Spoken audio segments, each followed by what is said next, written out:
그래서 4절까지의 말씀을 봉독해 드리겠습니다. 하나님 말씀 에베소서 6장 1절에서 4절까지 말씀을 봉독해 드리겠습니다.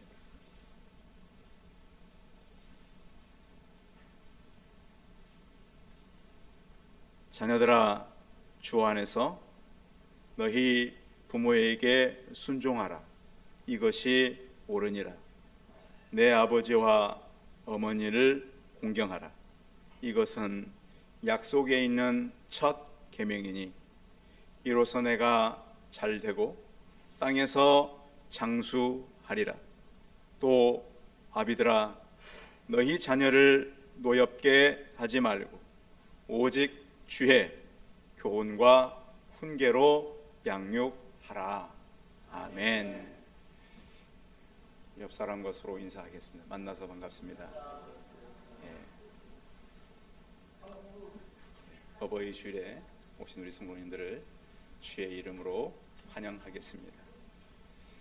우리가 살아가는 세상은 이 사람들의 관계 속에서 이루어지잖아요. 물어보면 이 가정들 안에 항상 평안과 또 좋은 대화만 있는 것은 아닙니다. 여러분, 어느 분이 제게 그런 얘기를 했습니다. 아침에 일어나서 가족들이 출근할 때는 최대한 이야기를 줄여라. 출근하고 있는데 거기다가 어제 무슨 일이 있었고 왜 지금 이렇게 하고. 근데 출근하는 사람은 지금 무슨 정신에 팔려 있어요? 출근해서 할 일에 꽉 차 있어요. 거기다 대고 왜 이렇게 하냐, 어제 왜 그랬느냐 하면 그날 가서 업무가 제대로 되겠어요, 안 되겠어요? 안 되게. 잘 들으세요. 그래서 꼭 퇴근하고 오면 그때 말해도 듣지 않습니다. 가정이 평안을 위해서는 아침에 보낼 때, 출근할 때, 시작할 때 꼭 기도하는 마음으로 출근을 보내거나 약속이 있어서 나갈 때 하나님 앞에서 깨어있는 마음으로 배웅하시기를 부탁드립니다. 이게 성도들이 믿음으로 사는 비밀입니다. 자, 그렇게 보내고 나면 아직 얘기하지 않은 이야기가 남아있잖아요. 어떻게 해야 되겠어요? 그 얘기를 가지고 기도하라는 거예요. 하나님 어떻게 전달할까요? 근데 대부분은 사람이 전달한 얘기가 그렇게 큰 유익을 가져오지는 않습니다. 다툼을 많이 가져오죠. 그래서 가장 좋은 거는 어떤 문제가 있을 때 그 문제를 두고 기도하고 같이 얘기하면 해답을 누가 주실까요? 하나님께서 주십니다.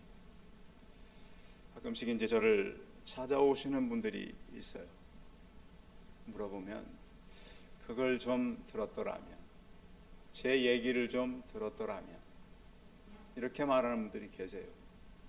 이 사람은 이렇게 지혜가 많지 않아서 꼭 당하고 나서야 이해할 때가 많잖아요. 그래서 제가 어릴 때 저는 저희 교육자 되시는 전사님을 너무 잘 만났어요.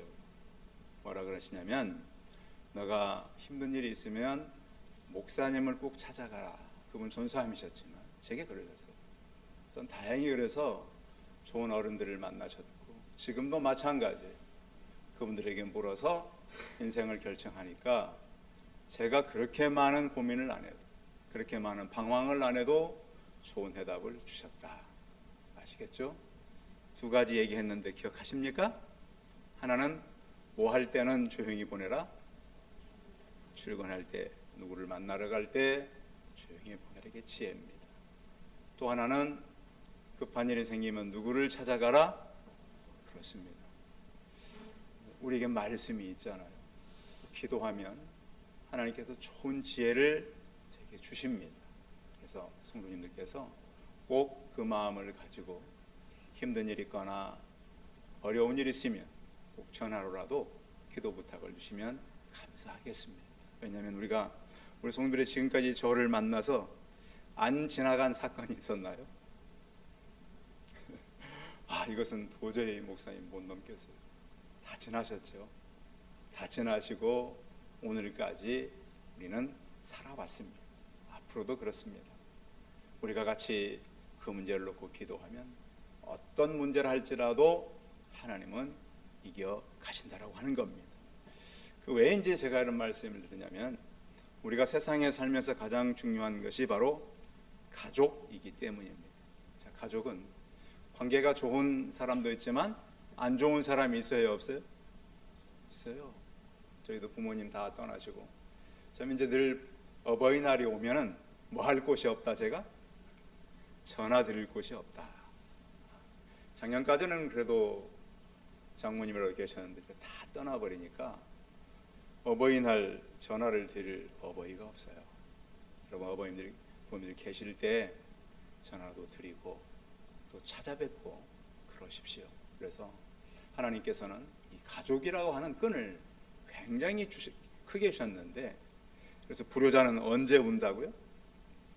부모님이 떠나시고.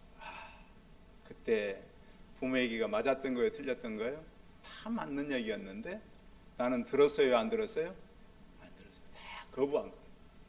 그래서 청개구리가 뭐 하는 날 운다고요? 그 얘기 있잖아요. 하도 말 안 들으니까 청개구리 엄마가 내 묘를 얻다가 만들라고요? 그 물가에 만들라고. 왜? 물가에 만들라 그래야 산에다가 묻으니까. 정말 비 오는 날 왔더니 그 산소가 있어요, 없어요? 그래서 비 오는 날 문다라는 얘기가 만들어졌잖아요. 그러니까 사람들은 부모 얘기를 잘 들어요, 안 들어요? 안 들어요. 물론 부모님도 잘못 판단할 때가 있어요. 근데 성도님들 가운데 부모님이 계시는 분들은 부모님 얘기를 잘 들으시고, 부모들은 사실 자녀에게 얘기할 때 고민을 합니다. 살아온 인생이 있고 또 시행착오를 부모들은 많이 겪었잖아요, 살아오면서. 근데 그런 얘기를 어떻게 보면 몇 트랙의 책보다 한마디의 말이 더 무거울 수 있거든요. 그런 얘기를 자녀들에게 전해주는데 자녀들은 아직 들리지 않습니다. 그래서 자녀들이 부모님 나이가 되어봐야 그 얘기가 들린다, 이렇게 말을 합니다. 자, 우리나라가 이제 5월은 가정의 달이라 그러잖아요. 이것을 정한 것은 1994년 5월부터 국가에서 정한 겁니다. 5월은 가정의 달이다. 그래서 가정을 잘 건강하게 만들고, 사실 국가가 건강할 수 있는 것은 가정이 건강해야 국가가 건강합니다. 교회도 마찬가지죠. 가정이 건강해야 교회는 건강합니다. 그래서 여러분, 그래서 가정의 기도 제목을 교회로 보낼 수 있는 가정은 건강한 가정입니다.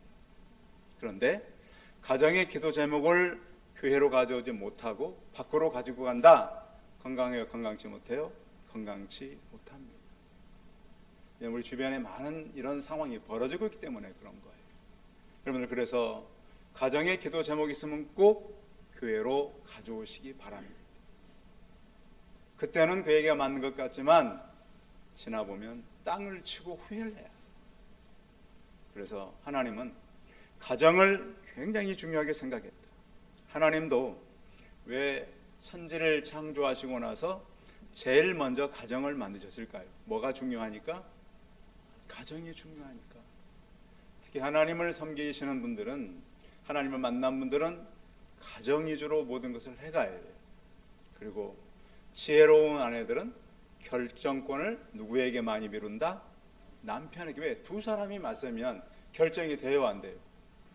안 되기 때문에 그런 가정도 있잖아요. 너희들이 학교에서 뭘 사고 싶으면 얼마에, 만약 예를 들어서 한 3만 원 이상을 산다, 그러면 아빠가 허락해 하실 수 있다. 그것은 엄마가 능력이 없어서가 아니라 최종 결정을 누구에게 준다? 가장된 아빠에게 준다. 그것이 서로 안전하고 보호받을 수 있고 아이들을 지키는 거라는 거예요. 그래서 아이들이 나중에 그 금액 이상을 쓸 때는 누구의 결정을 기다리는 거예요? 부모의 결정을 기다리는 거예요. 그런 게 가정이 사라지다 보니까 애들이 사고를 많이 쳐요. 특히 휴대폰 가지고. 저는 중고등부 아이가 1,000만 원 이상을 빚져가지고 부모가 고민하는 걸 교회 다니는 분이세요. 왜? 그런 가정 안에 기본적인 질서가 안 돼 있기 때문에 자기 마음대로 결제해버리는 거예요. 어릴 때부터 어느 정도의 지출을 할 때는 누구의 허락이 있어야 된다? 아빠의 허락이. 어릴 때부터 시키면 계속 그게 나만 있는 거예요. 그런데 그런 게 없다 보니까 그냥 먹을 거 사주고 장난감 사주고 그냥 뭐 데리고 놀고 다니고 가정에 질서가 없어져 버리고 그러는 거예요. 그래서 할 수만 있으면 어느 분이 하든 엄마가 하든 아빠가 하든 엄마가 하든 가정의 질서를 꼭 세워서 자녀들을 키우라고 자녀들에게 가르쳐 주시기 바랍니다. 신명기 6장 4-9절은 이렇게 말씀하잖아요. 여호와 하나님 한 분을 경외하고 자녀들에게 부지런히 말씀을 가르치고 길을 행할 때나 누워있을 때나 앉았을 때나 일어날 때에도 말씀을 강론하고 말씀을 손목에 메고 미간에 붙여 표로 삼을 정도로 말씀에 세워져서 천대까지 은혜를 누리라고 말씀하고 있어요. 그런가 하면 가정의 모든 초점은 부모에게 가야 돼요? 자녀에게 가야 돼요? 여러분 어디로 가야 돼요? 가정의 초점 요즘에 아이들에게 많이 가 있는데 이게 맞을까요? 가정의 초점은 성경으로 가시기 바랍니다. 가정의 초점이 성경으로 가지 않고 자녀 교육하니까 예배도 없어요. 공부하면 주일도 없어요. 그러지 말고 한번 따라하겠습니다. 가정의 초점을 하나님께 두어라. 이게 굉장히 핵심이에요. 가정의 초점을 어느 한 사람에게 둘 수 없어요. 물론 약한 자에게 더 관심은 가져야 되죠. 초점은 어디에 두라고요? 하나님의 말씀 하나님께 두라고요. 그래야 별 문제가 없어요. 자꾸 가정의 초점을 자녀에게만 많이 두면 자기가 제일인지 알잖아요. 어디 가서도 애들이 식당에서 떠들고 그러면 누가 제재를 해야 돼요? 제재를 해야 되는데 식당 주인은 다른 손님이 있잖아요. 제재했다고 식당 주인에게 부모가 뭐라 그러면 애들이 뭘 배우겠어요? 깡패가 되는 거예요, 애들이. 부모가 저렇게 내가 뛰어도 함부로 다른 사람이 말하면 내가 이렇게 해도 되는구나. 굉장히 교육을 무너뜨리는 거예요. 특히 요즘에 저는 학교의 선생님들, 정말 부모들이 선생님들에게 잘해야 돼요. 저희 어릴 때는 학교 가면 내놨었잖아요. 저희 어릴 때는 얼마나 많이 선생님들 두들겨 팼는데요. 아예 쇠자. 근데도 저희 부모들이 뭐라 그런 줄 아세요? 너 사람 만들려고 그런다고 부모들이 학교 안 찾아오셨어요. 지금은 그렇게 했다면 어떻게 돼요? 물론 그렇게도 하지도 않죠, 선생님들. 지금은 제가 봐도 참 부모님들이 너무하세요. 그러니까 그 결과는 누가 다 받는 거예요? 부모들이 받는 거예요. 그래서 제가 볼 때 선생님들은 굉장히 수준 높은 교육을 받으세요. 잘하세요. 그런데 그렇게 하면 안 되는 거예요. 대한민국이 앞으로 미래가 다음 세대인데 여러분 그래서 선생님들 위해서 많이 기도하시고 아이들을 책임지는 분이잖아요. 특별히 여러분 주변에 아이들을 가르치는 학원 선생님이라도 기도하시면서 보내시면 좋겠습니다. 그래서 그 모든 가정의 초점은 하나님께 맞춰라. 자, 나라가 건강하려면 뭐가 건강해야 돼요? 가정이 건강해야 돼요. 지도자가 건강해야 돼요. 지도자가 건강하지 못하면 절대 국가를 건강하게 이끌어갈 수가 없어요. 그래서 우리 믿는 사람들이 봐야 돼요. 정말 이 시대에 리더들이 많잖아요. 여러 군데. 그런 사람들이 가정이 건강한가? 그런 건강한 사람들이 이 땅을 이끌어갈 수 있도록 우리는 기도하는 것이 우리의 일입니다. 신명기 5장 10절에 보면 나를 사랑하고 내 계명을 지키는 자에게는 몇 대까지 은혜를 베푼다고요? 1000대까지. 누구의 약속이에요? 하나님의 약속. 여러분의 초점을 그래서 하나님께 두시기 바랍니다. 일을 할 때도 내가 일을 하면 하나님이 기뻐하실까? 정말 어떤 계획을 할 때도 하나님 기뻐하실까? 그게 초점 두지 않으면 바로 다음 날 우리는 후회하게 됩니다. 성도가 바라보는 것은 어떤 집이 아니죠. 그리고 성경책이 집에 있다고 우리가 그거 가지고 교회 간다고 하나님을 섬기는 사람이 아닌 사람도 가끔씩 있어요. 말씀에 귀를 기울이고 우리는 결국 하늘에 있는 집을 향해서 나가는 사람들이기 때문에 참된 안식처는 이곳에 있지 않습니다. 물론 믿는 사람들의 가정은 평안합니다. 그래서 자녀들이 멀리 갔다 왔을 때 가정에 들어오면 안전이 느껴지고 부모님이 계시는 그 장소가 기쁨이 되어야 합니다. 그런데 요즘 아이들이 그렇지도 못한 가정도 참 많잖아요. 가정이 폭력적이고 가정이 서로 책임 미루고 또 왜 너는 그렇게 하니? 왜 다른 아이처럼 못하니? 이렇게 하면 돼요, 안 돼요? 사실은 자녀는 누구를 닮은 거죠? 부모님을 닮은 겁니다. 다 닮아 있어요. 그런데 물론 자기의 안 좋은 모습을 담는 것은 원치 않으시겠죠. 그러나 할 수만 있으면 그런 자녀를 품고 그 아이들이 와서 쉬고 먹고 그들의 고민을 말할 수 있는 것이 바로 가정이라고 하는 것입니다. 그리고 이 땅은 참된 안식처보다는 우리는 순례자의 삶을 살아간다. 요즘에는 가족 갈등도 참 많잖아요.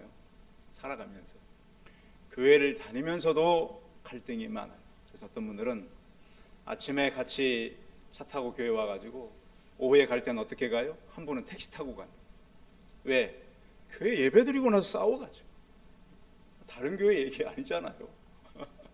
그래서 우리는 이런 이 서로 간의 어떤 그 상처, 또 가정의 평안, 또 특별히 예수님은 자기가 이제 본인이 공적인 삶을 시작했을 때 이상해졌다고 어머니하고 동생들이 예수님 찾으러 왔잖아요. 예수님이 집을 나갔다고 집에서 일단 멀쩡한 사람이 지금 밖에 나가서 전도가 다닌다고 소문이 났어요.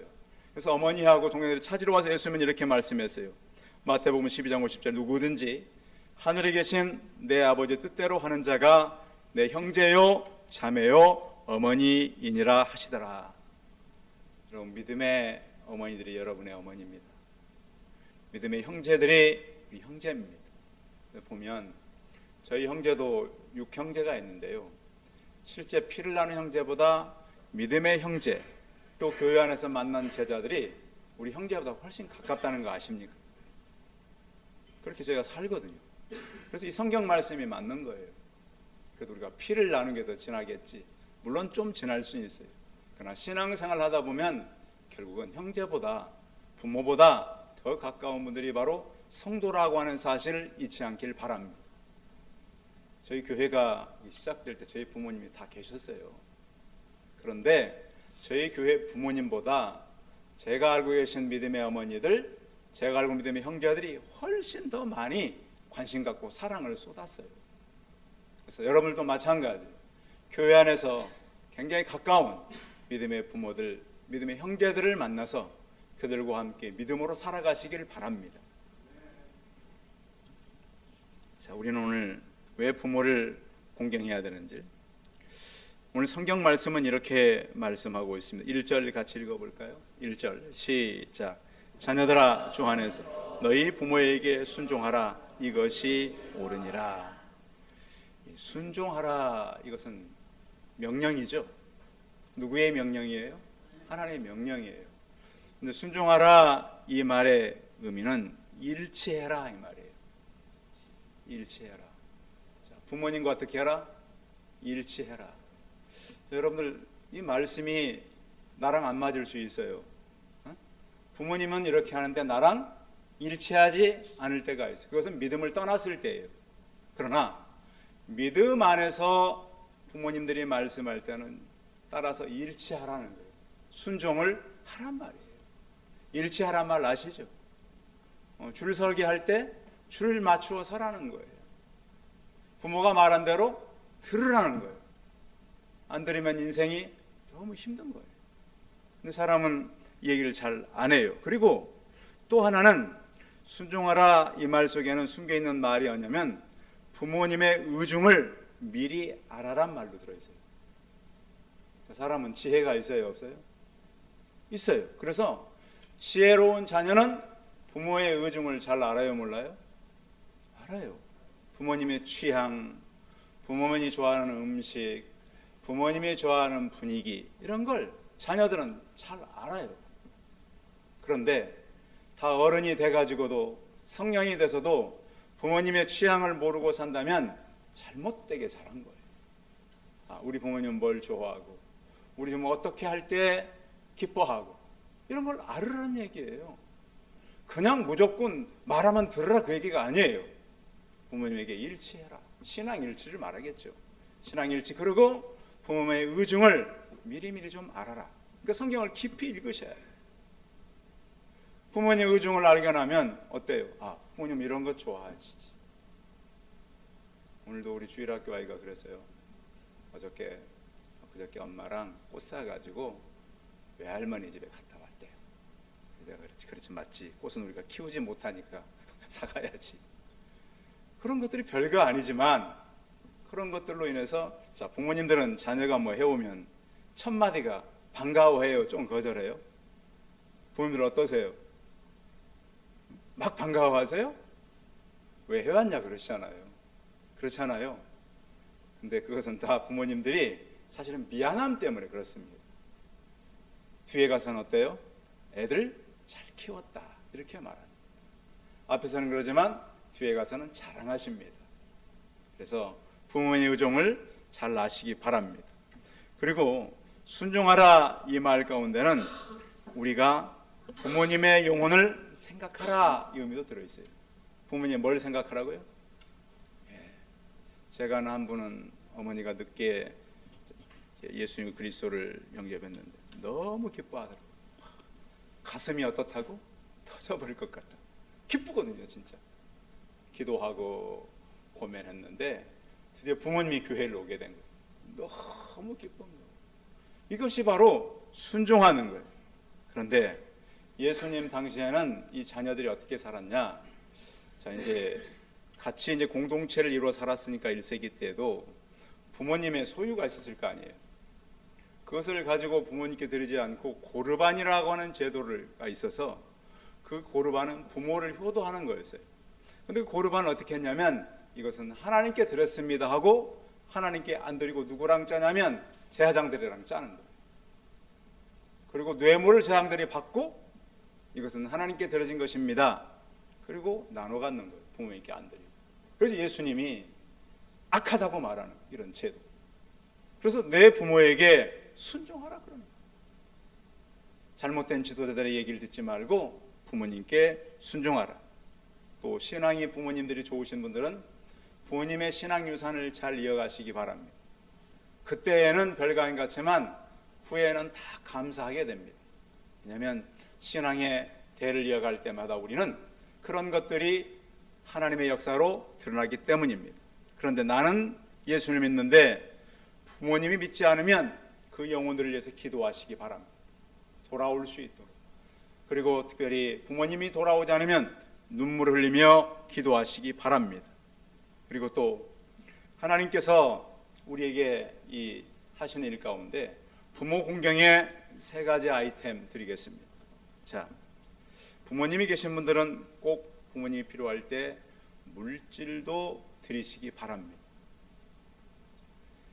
주변에 전도하며 다니면서 만난 한 분은 그 며느님이 기독교인인데 2 며느님이 계시대요. 정말 잘하신다. 뭘 잘하느냐? 가끔씩 뭐가 생기면 꼭 어머니 몫으로 따로 가져온대요. 그래서 저를 만났더니 그 며느리가 섬기는 하나님을 섬기는 목사님이라고 너무 기뻐하시더라고요. 그렇죠. 그 며느리가 너무 잘하는데 목사님이 전도하러 온 거예요. 그러니까 그 성도님은 다른 종교를 갖고 있어요. 근데 너무너무 저에 대해서 좋게 생각하시더라고요. 성도 여러분, 그래서 부모님이 꼭 필요할 때는 물질도 챙겼다가 드리시기 바랍니다. 또 하나는 부모님들은 심리적 변화가 많습니다. 무슨 변화가 많아요? 부모님 왜 저러지? 당연하다고 생각하십시오. 연세가 드시면서 부모님들의 심리는 굉장히 빨리 변합니다. 어린 나이가 갔다가 어른 같다가 굉장히 까다롭다가 이렇게 이 마음이 변한대요. 이런 걸 다른 데서 가르쳐줘요? 안 가르쳐줘요? 안 가르쳐주잖아요. 어머니가 왜 저래? 아버지가 왜 저래? 심리 변화가 굉장히, 이 심리적인 변화가 자주 있다는 거예요. 또 한 가지는 부모님이 말씀할 때는 그 얘기를 잘 들어주시기 바랍니다. 경청을 해주세요. 그러느냐고. 내 생각은 이랬지만 어머니 얘기를 내가 듣겠다. 잠언서 23장 20절에 보면 내 낳은 아비에게 청종하고 듣고 내 늙은 어미를 경히 여기지 말지니라. 그래서 이런 것들을 통해서 부모님을 꼭 공경하시기 바랍니다. 부모 공경은 오늘 성경 이렇게 또 말씀하고 있습니다. 2절 같이 읽어봅니다. 2절 시작. 내 아버지와 어머니를 공경하라. 이것은 약속에 있는 첫 계명이니 3절까지 이로써 내가 잘되고 땅에서 장수하리라. 자, 약속이 있는 첫 계명. 요즘 그 자녀들이 부모님 댁 가는 거를 그렇게 안 좋아하나 봐요. 얼마 전에 전라남도 진도군에서 한 마을에 이런 현수막이 걸려 있었는데, 애미야 어서 와라. 올해 설거지는 시아버지가 다 해주마. 애들이 잘 그 동네 안 왔나 봐. 그러니까 이런 현수막을 동네에 걸었어요. 그래서 이번 설거지는 누가 해준다고요? 시아버지가 해줄 테니까 부산 가지 말고 와라. 요즘 젊은 이 며느리 아이들 힘듭니다. 살기가. 그렇죠? 쉽지 않아요. 얘기 들어보면 직장도 그 기독교인들이 직장 가서 만나는 현실도 참 어렵거든요. 직장에도 기독교인을 핍박한 사람들 있고, 열심히 하고 싶은데 얼마나 사람들이 이렇게 좀 이렇게 기독교인들에 대해서 좋지 않은 감정을 가진 사람도 있단 말이에요. 그렇게 하다가 시댁에 들어가면 좀 시댁 부모님이라도 잘 챙겨주면 좋잖아요. 고생하고 애들이 키우느라고 고생했다. 이러면 참 감동적일 텐데 왜 더 못하냐고, 왜 안 오냐고. 다 그것도 누구의 기술이 필요한 거예요? 부모님에게도 기술이 필요한 거예요. 부모님. 그래서 부모 자녀들 간에 이런 일이 생기지 않도록 서로 보살피고 서로 돕고 이래야 되겠습니다. 그리고 여기에 있는 내 부모를 공경하라 그랬는데, 성경에 보면 효도하지 않는 자들은 어떻게 하라 그러면 돌로 치라 그랬어요. 구약시대 때. 그런가 하면 부모에 대해서, 부모의 말을 안 듣고 불순종한 사람들의 이 대표되는 사람이 바로 압살롬이라고 하는 다윗의 아들입니다. 그는 머리가 길고 굉장히 미남이었습니다. 근데 결국 어떻게 돼요? 그 머리가 나뭇가지에 걸리고 요압 장군에 의해서 목이 베인 채 죽게 됩니다. 그래서 불순종하는 자의 끝은 바로 그겁니다. 아버지의 왕권을 찬탈하려고 그랬고, 아버지의 그 시녀들을 갖다가 다 범하고 끔찍한 그런 일들이 있었습니다. 또 부친 엘리의 말을 멸시한 불량자들 홈니와 비니하스. 아버지가 그리 말라 그랬는데 아버지의 길을 듣지 않았습니다. 그래서 하나님께서는 이런 성경의 인물들을 통해서 우리가 왜 하나님의 말씀을 잘 들어야 하는가? 잘 된다라고 하는 것은 이 땅에서 하나님 주시는 복으로 살아간다고 하는 것입니다. 출애굽기 20장 11에 보면 내 부모를 공경하라. 내 하나님 여호와가 내게 준 땅에서 내 생명이 길리라. 이게 누구의 약속이라고요? 하나님의 약속. 그냥 오래만 산다는 얘기가 아니라 복을 받고 오래 산다는 얘기가 포함되어 있습니다. 신명기 27장 11절에 보면 그의 부모를 경홀히 여기지 말라. 경홀히 여기지 말라니, 경홀이라고 하면 가벼울 경자에 소홀할 홀자입니다. 그러니까 부모를 가볍게 여기거나 소홀히 여기지 말고 중하게 받아들여라. 또한 그래야면 내가 장수하게 될 것이다. 그런데 우리가 사는 시대를 이렇게 성경은 표현하고 있어요. 디모데후서 3장 이후에 보면, 1절 이후에 보면 말세에 고통하는 때가 이르리니 사람들은 자기를 사랑하며, 맞죠? 굉장히 이기적이에요. 돈을 사랑하며 자긍하며 교만하며 회방하며 부모를 거역하며. 부모 거역하면 안 돼요. 말씀 잘 들어야 되고, 감사치 아니하며 거룩하지 않고 무정하며 원통을 풀지 않는 시대라 그랬습니다. 쾌락상하라랑 하기를 하나님 사랑하는 것보다 더하서 경건의 모양은 있으나 경건의 능력은 부인하는 자니 이 같은 자들에게서 내가 돌아서라. 그래서 말로만 하지 실제로 믿음으로 살지 않는 시대입니다. 부모 공경의 범위는 굉장히 넓습니다. 그래서 레위기 19장 2절에 보면 너는 센 머리 앞에 일어서고, 어른들이 오면 어떻게 하나요? 앉아 있다가 일어나라. 여러분 보십시오. 이렇게 보면 사람의 됨됨이는 어른이 갔을 때 나타납니다. 보면 겸손한 사람들을 보면 앉았다가 어른들이 가면 어떻게 해요? 다 일어서잖아요. 어서 오시라고 인사하고 공손하게 손 모으고 많이 보셨죠? 사람이 됨됨이거든요. 그리고 노인의 얼굴을 공경하며 이렇게 말씀하고 있습니다. 약속에 있는 십계명, 부모를 공경해서 이 땅에 복을 받고 하나님께서 주시는 장수와 건강과 하나님의 복이 충만한 우리 성도들이 되시기 바랍니다. 세 번째는 자녀 양육입니다. 같이 한번 읽어보겠습니다. 4절입니다. 4절 시작. 또 아비들아 너희 자녀를 노엽게 하지 말고 오직 주의 교훈과 훈계로 양육하라. 신앙교육하라고 하는 겁니다. 자녀를 물론 잘 이해해주고 세대 간의 갈등이 없도록 해야 되겠지만 중요한 것은 부모는 하나님을 대신하는 자리에 있다라고 하는 것입니다. 주님 안에서 주의 말씀과 교훈으로 우리는 교육하라고 하는 것입니다. 교육은 물론 구약의 의미에서는 체벌도 들어있습니다. 말을 안 들으면 때려서라도 가르쳐라. 그리고 징계와 교훈은 참다운 성경의 교육이라고 하는 거예요.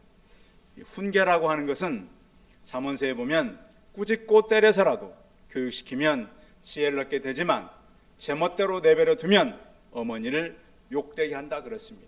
오늘 우리 교동문에도 보면 마땅히 행할 길을 아이에게 가르치라. 그래야면 늙어도 그것을 잊지 않는다 그랬습니다.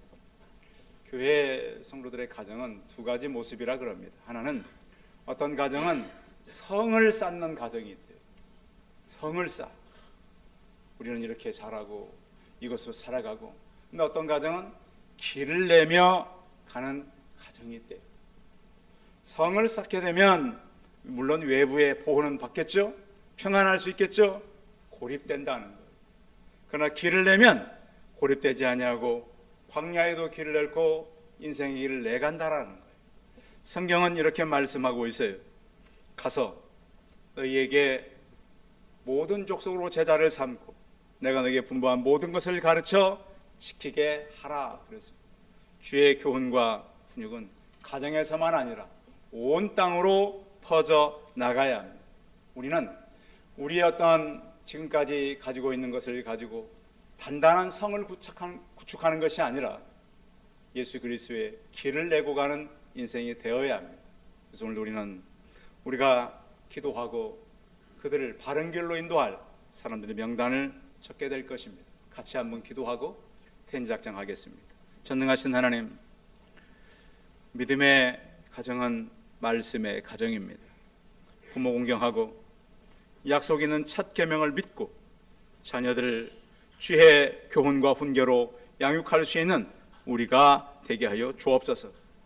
하나님, 그래서 저희 성도들이 가는 길에 견고한 성을 쌓는 것이 아니라 믿음의 길을 내는 그런 믿음의 가정들 되게 하여 주옵소서. 주 예수 그리스도의 이름으로 기도하여 싸움나이다. 아멘. 같이 이 시간에 여러분이 지난번에도 한번 이전에 적어냈는데요. 또 그동안에 기도하는 분들이 계시면 명단을 적어내셔서 금요일마다 또 개인적으로 기도할 테니까 제출해 주시기 바랍니다.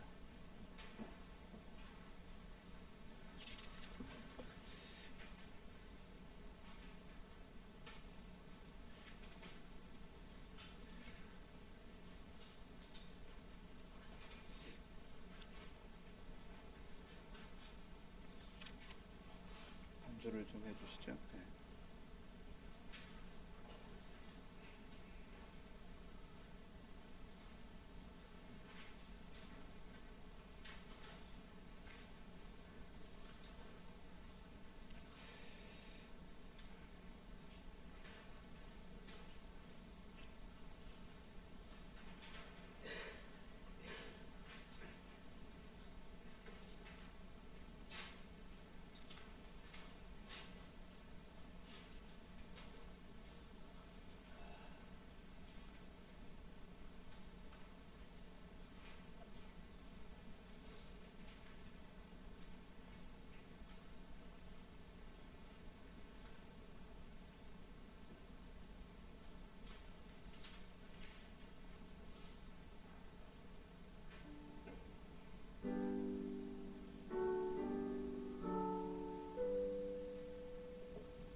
작성하신 분들은 장로님하고 목사님 가서 거두실 때 제출해 주시면 감사하겠습니다.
보내주세요. 앞으로 그냥 접어서 주세요. 주셔요.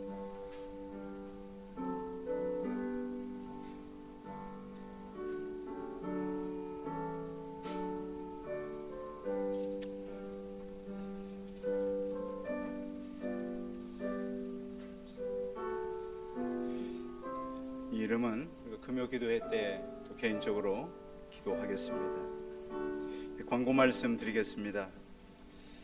우리 유튜브로